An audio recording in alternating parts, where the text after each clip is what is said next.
தீமை உன்னை அணுகாது, துன்பம் உறைவிடம் நெருங்காது.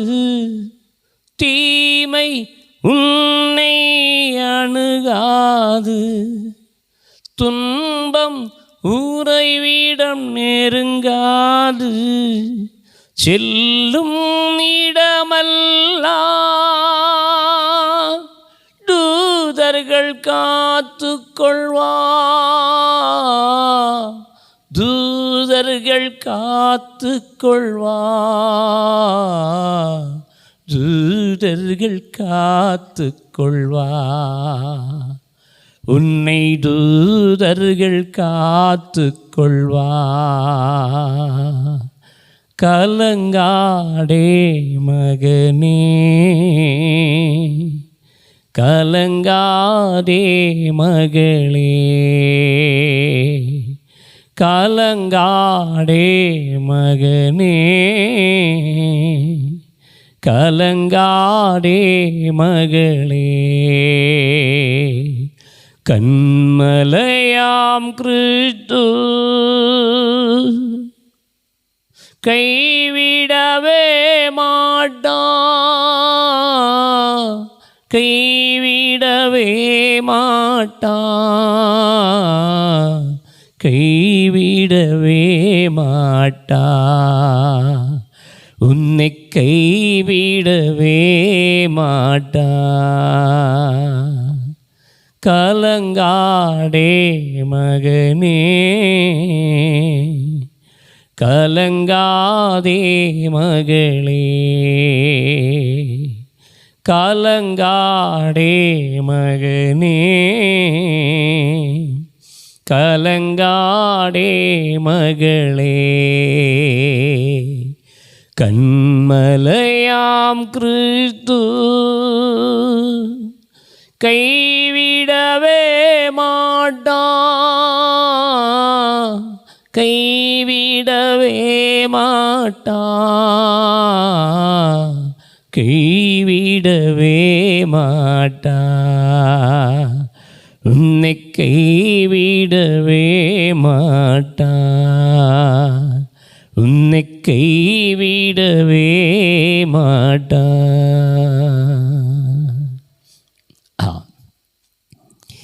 இந்த மகிமையான பகற்காலம் இந்த மீடியா மூலமாய் என்னோடு இணைந்திருக்கிற அத்தனை தேவனுடைய பிள்ளைகளையும் வாழ்த்தி வரவேற்கிறேன்.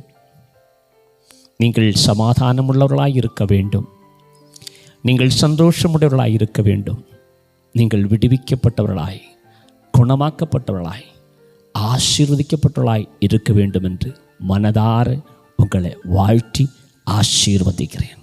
கர்த்தர் உங்களோடும் நம் அனைவரோடும் கூட இருப்பாராக. ஆமென். இன்றைய நாளில் தேவனுடைய வசனத்தை எடுத்துரைக்க வேண்டும் என்று அடியானிட உள்ளத்தில் திட்டமிட்ட போது சடனே தேவாவியானவர் ஒரு வார்த்தையை என்னிடத்தில் உணர்த்தினார். தூதர்கள் காத்து கொள்வார் என்கிற ஒரு வார்த்தையை சடனே உள்ளத்திலே ஆவியானவர் தந்தார்.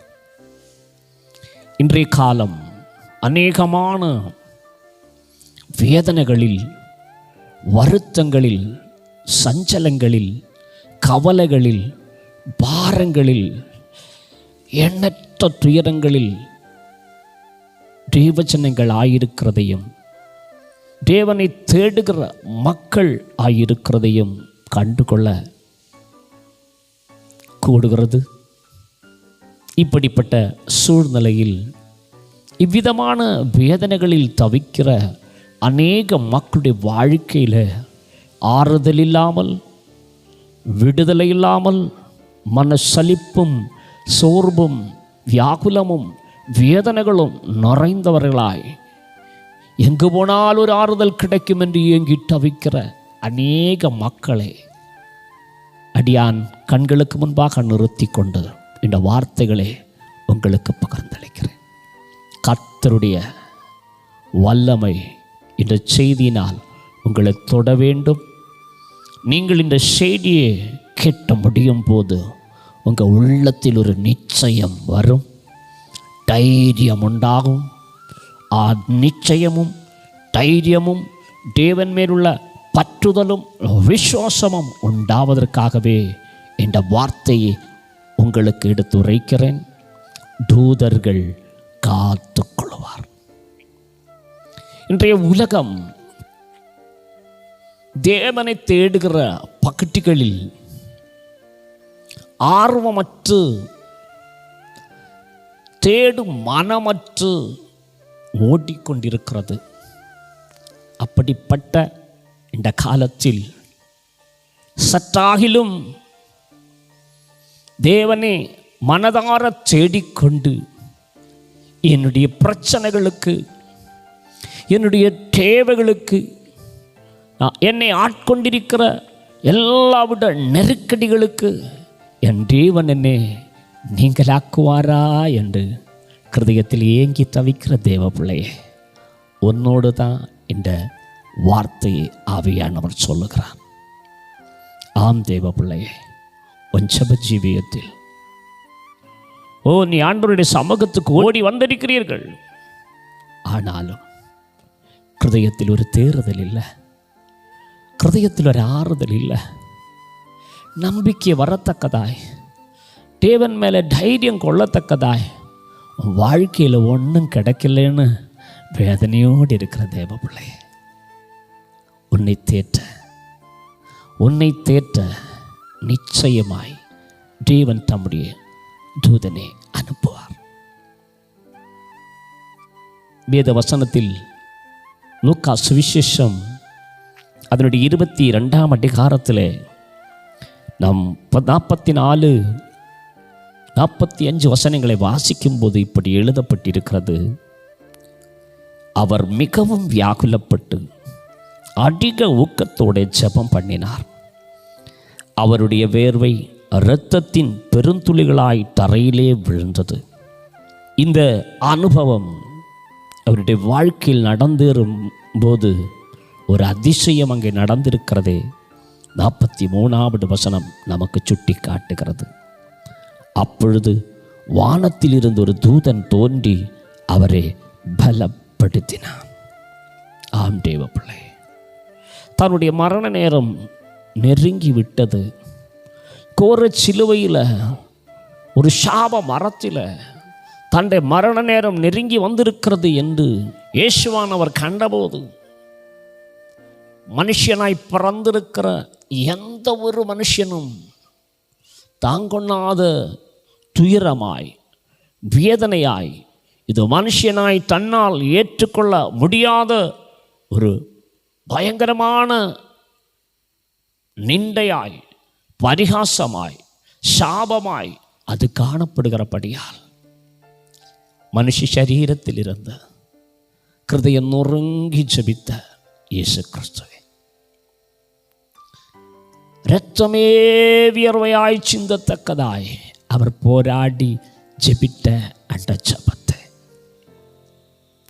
தேவன் கேட்டபோது அவருக்காக ஒரு பலமான தூதனை அனுப்பி அவரை பலப்படுத்தின ஒரு அனுபவத்தை நாம் இங்கே பார்க்கிறோமே.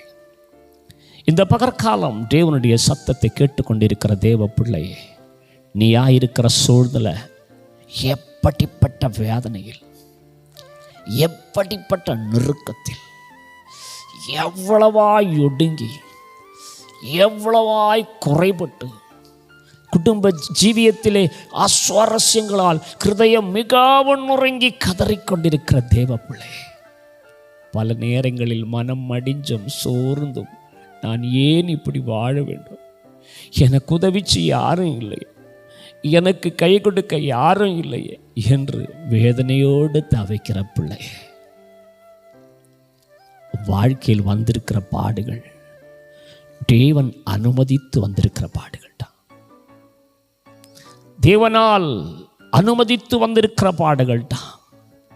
இந்த பாடுகளுக்கு நடுவில், இந்த வேதனைகளுக்கு நடுவில் உன் ஹிருதயத்தில் உள்ளதை நீ அறிந்து கொள்ளும்படி இவ்வளவாய் வேதனைப்பட்டு ஒடுங்குகிற உன் வாழ்க்கையில் ஆறுதல் அளிக்கிற, தேறுதல் அளிக்கிற, திடன் அளிக்கிற, பலன் அளிக்கிற அந்த தேவனிடத்தில் உன் ஹிருதயம் எப்படி வைத்திருக்கிறது என்று ஒரு கணம் நம்முடைய ஹிருதயத்தில் ஒன்று திரும்பி பார்த்தா நமக்கு நேரிட்டிருக்கிற வேதனைகளில், ஒடுக்கத்தில், நெருக்கத்தில் நாம் எவ்வளவாய் தேவனிடத்தில் குறையுள்ளவர்களாய் இருக்கிறோம் என்கிறது நம்முடைய மனதில் ஒரு கணம் உணர்ந்தா உங்களுக்கு தெரியும். தேவ பிள்ளையே, உன் ஹிருதயத்தில் இருக்கிறதே உனக்கு தெரியும். நீ ஒவ்வொரு நாளும் கடந்து செல்லுகிறதே உனக்கு தெரியும். ஆனால் ஒரு இரவு முழுதும் தனக்கு நேரிட போகிற இந்த கொடிய தீமை நிமித்தம் அவர் சிலுவையில் மரித்தே ஆக வேண்டும் என்கிற தேவ சித்த நிமித்தம் அவருக்கே, இயேசு கிறிஸ்துவுக்கே இரத்தம் வியர்வையாய் சிந்தத்தக்கதாய் ஜெபிக்க வேண்டியதாய் இருக்க, நீ தேவ சமூகத்தில் சில நேரம் செலவிட்டு கொண்டு எல்லாம் மறந்து உன் வியாகுலங்களோடு, வேதனைகளோடு, தன்னால் இது தாங்க முடியலையே, தன்னால் இது சுமக்க முடியலையே என்கிற வருத்தத்தோடு, சஞ்சலத்தோடு ஒரு சில நேரம் நீ ஏசப்பாவுடைய பாடங்களிலே கண்ணீர் வடிப்பாயா. உன்னை தேவன் பலப்படுத்தும் வரைக்கும்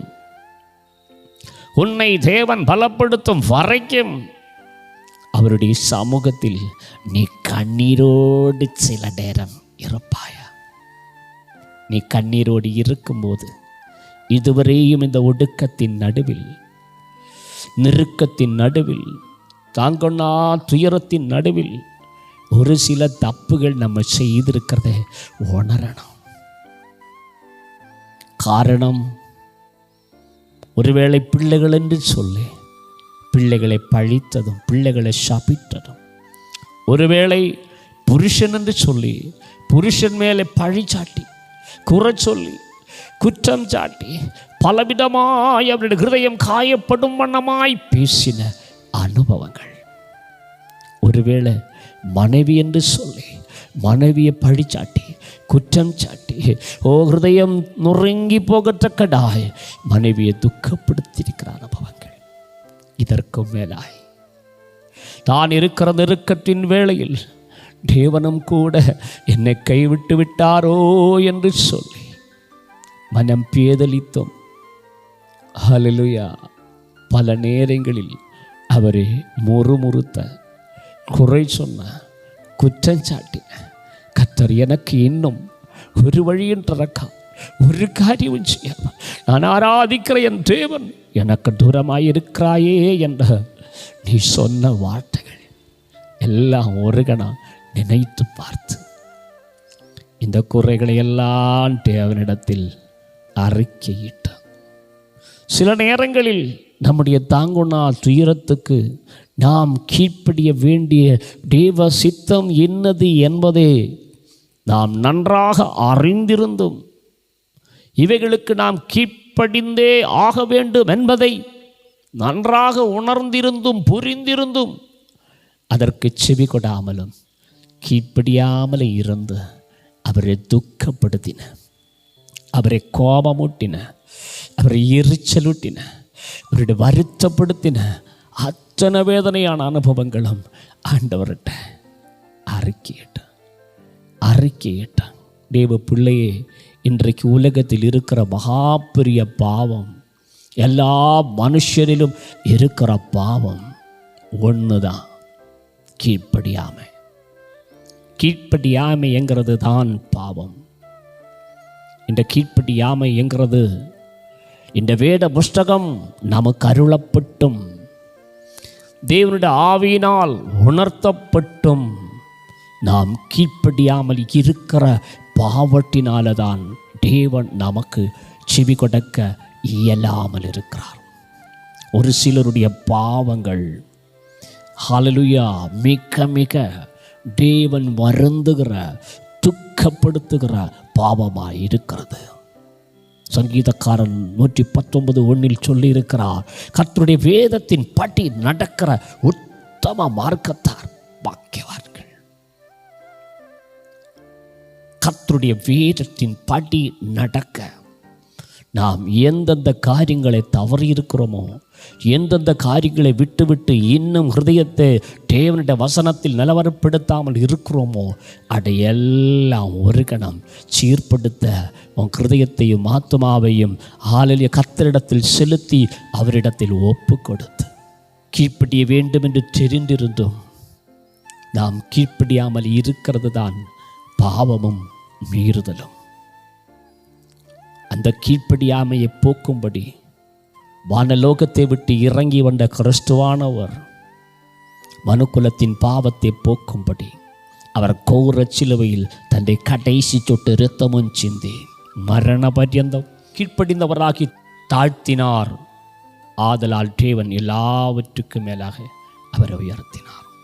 மீறுதல், ஒரு மனுஷன் மீறுதலுக்காக என்ன பரிகாரம் செய்யணுமோ கீழ்ப்படுதலின் நிறைவேறுதலால், ஆத்துமாவுக்காக பாவ நிவர்த்தி செய்வது இரத்தமே என்று எழுதியிருக்கிறபடி நம்முடைய பாவ நிவர்த்திக்காக இயேசுவானவர் தம்முடைய இரத்தம் சிந்தி அந்த இரத்தத்தை கொண்டு நம்மளை பாவமர கழுவி சுற்றீகரித்திருக்க இப்பொழுது வேதவசனம் சொல்லுகிற வார்த்தைகளுக்கு கீழ்ப்படிய வேண்டியது நம்முடைய அவசியமாயிருக்கிறது.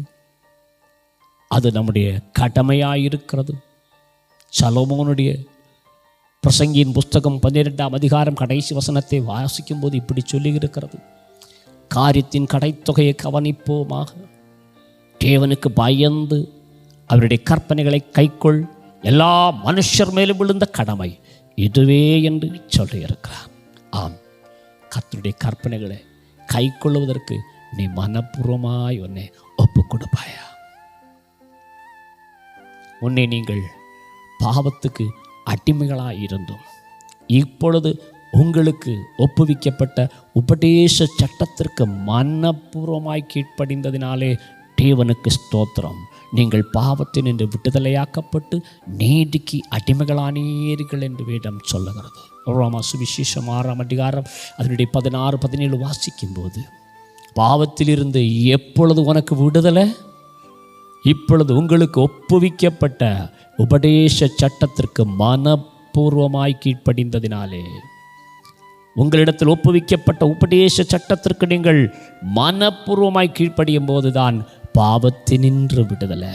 நீ பாவத்தினின்று விடுதலையாக்கப்பட்டா உன் வாழ்க்கையில் உள்ள பாவம் நிமித்தம் உன்னை ஆட்கொண்ட அத்தனை பாவத்தினுடைய சாபங்கள், தேவ கோபங்கள், ஆக்கணைகள், வாதைகள் அத்தனையும் நீக்கி உன்னை பரிசுத்தமாக்கி ஏற்றுக்கொண்டு உன் குறைவுகளை நிறைவாக்க அவர் போதுமானவராயிருக்கிறார் என்பதை நன்றாய் உணர்ந்து கொண்டு, தேவ பிள்ளையே, இன்று உன் கிருதயத்தை தாழ்த்தி உன் உள்ளத்தை உடைத்து கர்த்தருடைய பாதத்தில் அமர்ந்து கண்ணீரோடு கர்த்தரை நோக்கி கூப்பிட்டு அவரிடத்தில் உன்னுடைய எல்லா வேதனைகளையும், வருத்தங்களையும், சஞ்சலங்களையும், வண்டு போன குறைகளையும், குற்றங்களையும், மீறுதல்களையும், அறிவீனங்களையும், கீழ்ப்படியாமைகளையும் தேவனிடத்தில் அறிக்கை செய்து கொண்டு கண்ணீரோடு சில நேரம் நீ செலவிடுவாயானால் நீ உள்ளம் உடைந்து கிருதயம் நொறுங்கி கர்த்தரை கூப்பிடுகிறது நிமித்தம் அவருடைய சன்னிதானத்திலிருந்து உன்னை தேற்றும்படி, உன்னை பலப்படுத்தும்படி தேவன் தம்முடைய தூதனை அனுப்புவார். தேவன் தம்முடைய தூதனை அனுப்புவார். மத்தேயு சுவிசேஷம் அதனுடைய 18ஆம் அதிகாரம் 10வது வசனத்தில் வாசிக்கும் போது, இந்த சிறியரில் ஒருவனையும் அற்பமாய் எண்ணாதபடிக்கு எச்சரிக்கையாக இருங்கள். அவர்களுக்குரிய தேவ தூதர்கள் பரலோகத்திலே என் பரமபிதாவின் சமூகத்தை எப்பொழுதும் தரிசிக்கிறார்கள் என்று உங்களுக்கு சொல்லுகிறேன். உங்களுக்காக பரமபிதாவின் சமூகத்தை எப்பொழுதும் தரிசிக்கிற தூதர்கள் உங்களோடு கூட உண்டு. அந்த தூதர்கள் பிதாவினிடத்திற்கு சென்று உங்கள் பிரச்சனைகளை எடுத்து சொல்லத்தக்கதாய், உங்கள் உள்ளம் உடைந்திருக்கிறதையும் நீங்கள் நொறுங்கி இருக்கிறதையும் சஞ்சலத்தாலும் தவிப்பாலும் வேதனையாலும் நிறைந்து கர்த்தரிடத்தில் மன்றாடி மனம் வருந்தி கேட்கிறதையும் தூதர்கள் காணும்போது நிச்சயமாய் உங்களிடத்திலிருந்து தூதர்கள் அனுப்பப்படும் போது அந்த தூதர்களால் நீங்கள் திடப்படுகிற பலப்படுகிற அனுபவத்தை தந்து உங்களை கை தூக்கிவிட அவர் தம்முடைய தூதர்களுக்கு கட்டளையிடுவார். உன் கால்கள் கல்லில் தட்டி இடறி விழாதபடிக்கு அவர் தம்முடைய தூதர்களுக்கு கட்டளையிடுவார். அவர் உன்னை தங்கள் கரங்களில் ஏந்தி கொண்டு போவார்கள் என்று எழுதியிருக்கிறது. தெய்வ பிள்ளையே, இது பழைய ஏற்பாட்டு காலத்தில் உள்ளவர்களுக்கு மட்டுமல்ல, புதிய ஏற்பாட்டு காலத்தில் கிறிஸ்து இயேசுவின் மேல் நம்பிக்கை வைத்து ஓடி வருகிற அத்தனை பேருக்கும், நம்பிக்கை வைத்து காத்திருக்கிற அத்தனை பேருக்கும் தேவன் தம்முடைய தூதர்களை அனுப்பி அவர்களுக்குரிய அற்புதங்களை செய்ய ஆயத்தமாயிருக்கிறார் என்பதை நன்றாக உணர்ந்து கொண்டு இன்று உன் ஹிருதயம் கர்த்தரோடு நெருங்கும்படி இடம் கொடு. பண்டு போன குறை குற்றங்களை எல்லாம் அறிக்கையிடு. உன் ஹிருதயத்தில் இருக்கிறதே நீ அறிந்து கொண்டோம் என்று ஆண்டவரிடத்தில் சொல்லு. எதை நீ அறிந்து கொண்டாய் என்பது, எப்படி நான் அறிந்து கொண்டேன் என்பது நீ உள்ளத்தின் ஆழத்திலிருந்து எடுத்து சொல்லு. பிற்பாடு உள்ளம் நொறுக்கி தேவ சமூகத்தில் அழுது ஜெபம் பண்ணு. உன்னுடைய எந்த பிரச்சனைகளுக்கும் உன் கட்டுகளை அவிழ்க்கிறவராய், உன்னை விடுவிக்கிறவராய், உன்னை தீங்குகளுக்கெல்லாம் காப்பாற்றுகிறவராய், உன்னுடைய வாழ்க்கையில் எந்த அற்புதம் உனக்கு நடக்க வேண்டியதோ, எந்த தேவை உனக்கு சந்திக்கப்பட வேண்டியதோ, எந்த பிரச்சனைகளுக்கு பரிகாரம் உண்டாக வேண்டியதோ, அத்தனை காரியங்களிலும் தேவன் தம்முடைய தூதர்களை அனுப்பி உனக்கு அற்புதம் செய்வார் என்று சொல்லி இந்த மகிமையான ஆலோசனையை கேட்கிற அத்தனை பேரிடத்திலும் ஒப்பு கொடுத்து கர்த்தர் தாமே இந்த வசனத்தினால் உங்களுடைய ஹிருதயங்களை தேற்றி திடப்படுத்துவாராக என்று சொல்லி முடிக்கிறேன். கர்த்தர் உங்களோடு இருப்பாராக. ஆமேன், ஆமேன், ஆமேன்.